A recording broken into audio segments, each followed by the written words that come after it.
কোরআন শরীফ চ্যাঙ্গা মেরেছে, মেরে ফেলে দিয়ে বলছে যে এটা তো হলের কোরআন, এটা কাগজের বস্তা।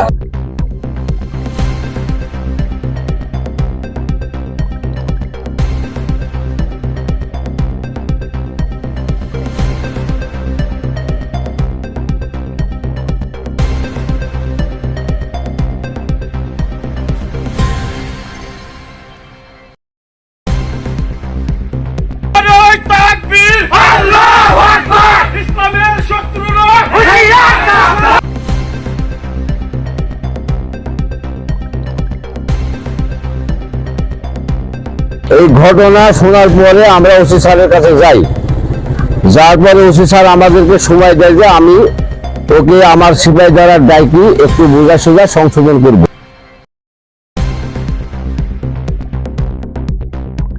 বিরোধী কথাবার্তা কইছিল, অবমাননা করছে, করার জন্য বিভিন্ন গ্রামের 7-8 গ্রামের লোক এসে আর রাস্তাটা ভেঙে দিচ্ছে।